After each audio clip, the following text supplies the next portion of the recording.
Chapter 6. Peter.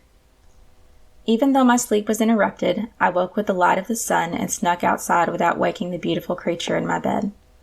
I made a quick trek to the river to get some fish for us. It wasn't a traditional breakfast, but I wanted to make sure she ate. The river, like always, centered me. I loved hearing the sound of the rushing water. I could sit and watch it for hours. In fact, I had many times before. There was something so calming about watching the current carry down leaves or watching the minnows dart around the rocks at the water's edge. If I sat still long enough, the animals would come out and I could watch the ecosystem come to life. I didn't have time for any of that today, though. I didn't want her to wake up alone, so I came back to the camper to gut and prepare the fish instead of doing it by the river where I could wash up easier. I peeked in on her to make sure she was okay, but she hadn't woken up yet. It was good to see her sleeping peacefully. She needed it. It was so odd to have another person here where I lived. This was my place of absolute solitude. I felt safe here, and I felt like others were safe from me. Brooke disrupted all of that. Still, I didn't want her to leave.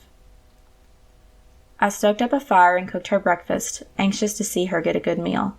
I gave her my only plate, fork, and cup, exactly like my mother would have wanted me to. My gut twisted, and I pushed the thought of my mother away, buried deep with all my pain and regret. I couldn't touch that pain today. I couldn't risk getting so upset that I turned and hurt Brooke. I heard her moving around in the camper and gobbled up my fish before she could emerge so she wouldn't see me eating with my hands like a caveman. She opened the door and smiled when she saw me. Her brown hair was so messed up from sleeping that it looked comical. Any makeup she had been wearing the day before had worn off or was smeared out of place. Her clothes were bloodied, and her eyes were tired from a long night of pain and drama. The thief stole my breath away. She was breathtakingly gorgeous. Jeff was an idiot. "I made you breakfast," I said, pointing to the plate of fish. Her smile grew. "Thank you. That's sweet of you." Since I had already eaten, I had nothing to do but watch her take her place on the log beside the fire pit and pierce a piece of fish with her fork.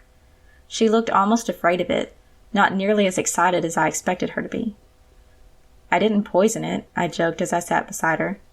I tried to give her space, but also make her feel welcome and comfortable. I had no idea how close was too close, or too far away. She blushed and took a bite. Her eyes widened. "This is fantastic!" she exclaimed. Her fork maneuver changed from a pierce to a shovel as she dove into the plate of fish. I was bursting with pride. She ate 3 whole fish and the last 2 pieces of bread I had.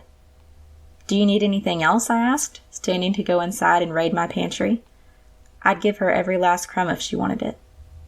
She shook her head no, but I didn't know if I could believe her. She smiled. "Really, I'm full. I couldn't possibly eat anything else. Please sit back down." I obeyed her and sat beside her, a little closer than before. "How did you make the fish taste so good?" she asked, turning her body toward mine. "It was delicious." My body mirrored hers. "You sound so surprised. I thought you liked fish." "I usually do," she said, "but the fish I cooked yesterday was bad. Scratch that. It was downright awful. I was so hungry, but it was still hard to eat it." My head jerked back in surprise. "My fish was awful? Did you leave it out to spoil before you cooked it?" She looked away in shame. "The one I took from you, yes. And no, I tried to cook it as soon as I got home. The problem was that I had no idea how to cook it." "Oh, how did you cook it?" I asked. I threw it in a pan in the oven with some butter until it seemed done." "You didn't season it?" No wonder it was bad. Seasoning made a world of difference. She shrugged. "I thought about it, but I figured it didn't make much sense to season it since I was going to take the outside off later anyway." I shook my head and laughed. "Wait, you mean to tell me you didn't skin it first? Did you cut off the tail? Did you do anything to it? Or did you throw it in the oven exactly like it was in my booth?" She winced, giving me my answer. My laughter boomed through the quiet of the forest. She smacked me playfully with the back of her right hand to silence me, but it only made me double over. "I didn't know what to do. That weird fish didn't even have any scales," she yelled over my laughter. I laughed so hard that tears filled my eyes. For the first time I could remember, I had to tell myself to breathe and calm down because I was too happy. They're catfish, Brooke, I exclaimed, wiping my eyes. Catfish don't have scales. Well, how was I supposed to know that? The only time I've ever seen a catfish was fried on my plate, and it didn't have a head anymore, so it wasn't like I could see the whiskers. I chuckled again and looked closely at her. She looked embarrassed, but her eyes still sparkled. Why are you hungry, Brooke? I asked. My laughter must have made me feel comfortable enough to ask. It wasn't like me to prod, and I wasn't trying to be nosy. I was trying to help. Her eyes looked away from me and back toward the camper.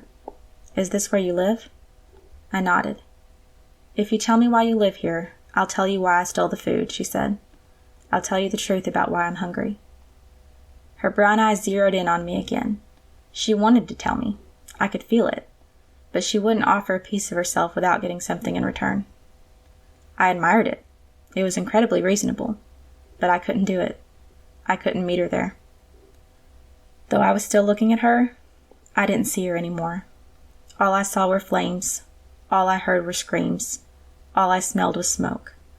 I couldn't even think about it without feeling the wolf shudder within me. I could barely even think about it while keeping my adrenaline in check. How could I talk to her about it without turning? I had never spoken to another person about it. If I turned, I feared that I would forget who she was. I never remembered my time as a wolf when I woke up as human, so I didn't know if the wolf remembered what it was like to be Peter. I didn't want to hurt her. I wouldn't hurt her. I couldn't risk it. Mr. Atkins was really nice, she said, changing the subject and saving me. I nodded. Her face came into focus again, and she gave me a knowing smile. I guess you've known him for a while? Is he a friend of yours? She asked. I wrinkled my nose as I thought about it. I guess so, yeah. The closest thing I have to a friend, anyway. She smiled that small, sweet smile that made me want to hold her again. I'm your friend, Peter. I smiled back, relieved to have her trust, her friendship. Thank you for... I began, searching for the words to explain what I was thankful for, but none came. She nodded, speaking my nonverbal language. Thank you, too. For everything, from sewing my arm to letting me stay here. I heard you muttering sleep then shower when we were walking last night, I said. I had to do what I could to help with at least one of those tasks. She cackled and I loved it. I bet the forest didn't know what to think. The trees surrounding my camper had probably never heard laughter before, and we were both laughing up a storm. Yes, I did say that, but I thought I was only saying it in my head. That's what was keeping me going. Speaking of which, I should probably get home and shower now. I feel absolutely disgusting. You can wear my shirt so no one's distracted by the blood on yours, I offered. She looked down to see how bad her clothes actually looked, then looked at my shirt. I could tell she wanted it, but she wasn't sure if it was okay. I have another one, I assured her. She sighed in relief, so I took that as a yes. I pulled off my shirt and handed it over, heading back inside to find me another one. I knew there wasn't another one, but I did find my lightweight long-sleeved shirt.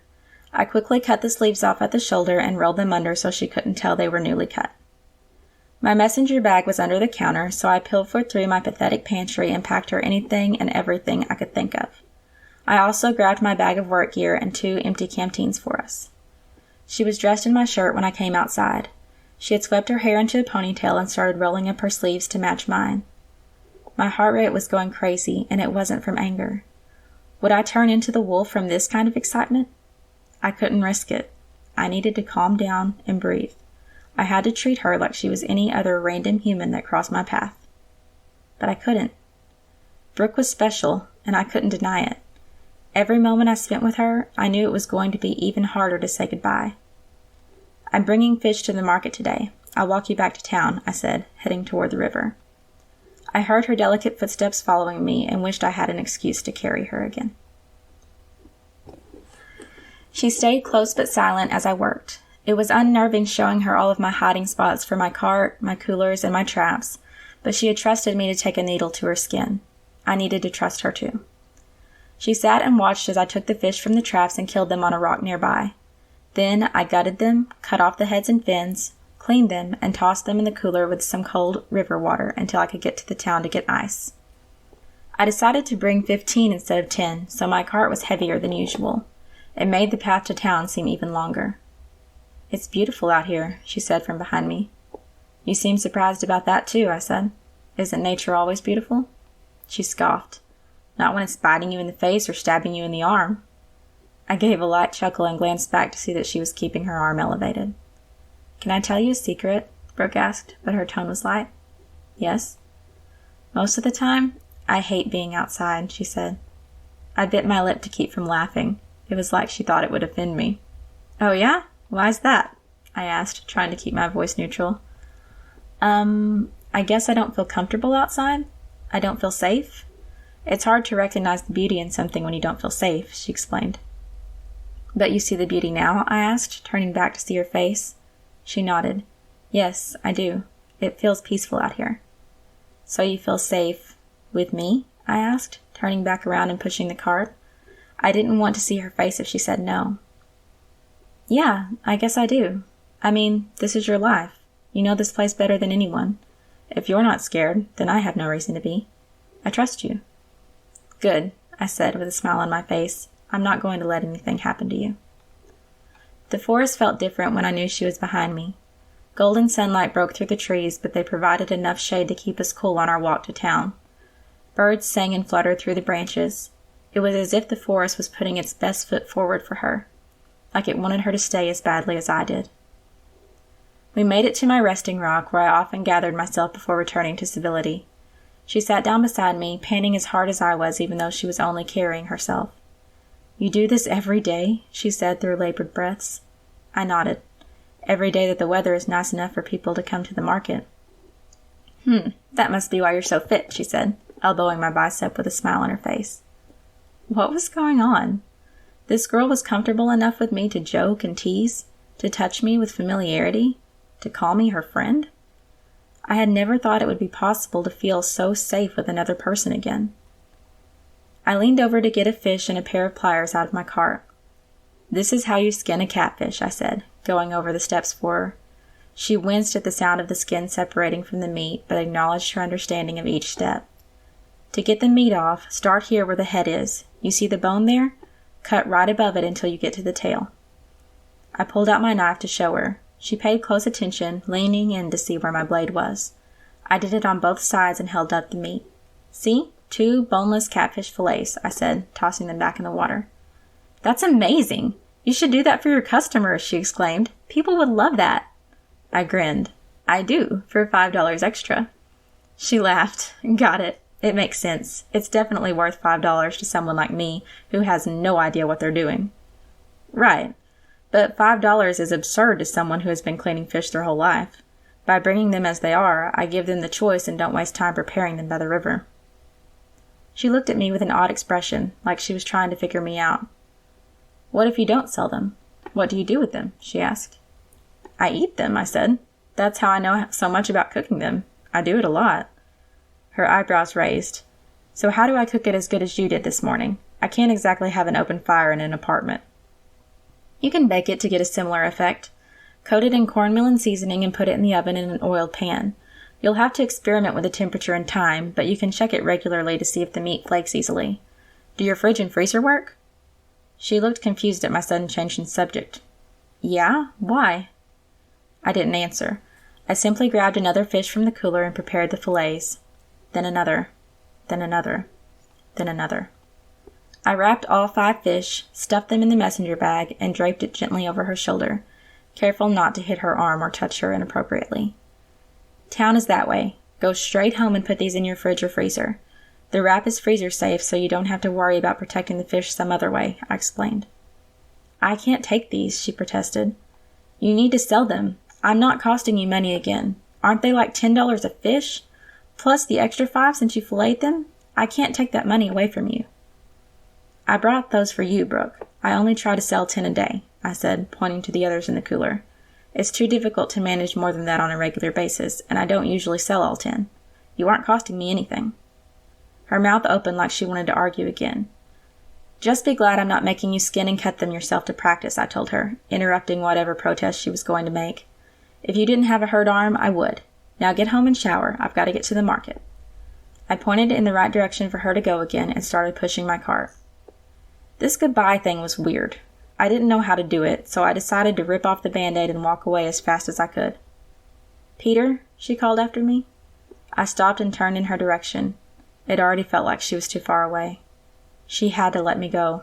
I had to get back to normal, to isolation, or I never would. I was walking a thin line. This was dangerous. I was dangerous. "I'm sorry I stole the fish," she said. "I never should have. It was so wrong, and I'm so sorry." I dipped my head to let her know that it was okay.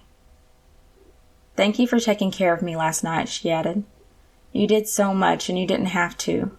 I'm so grateful, Peter. I want you to know that before we say goodbye."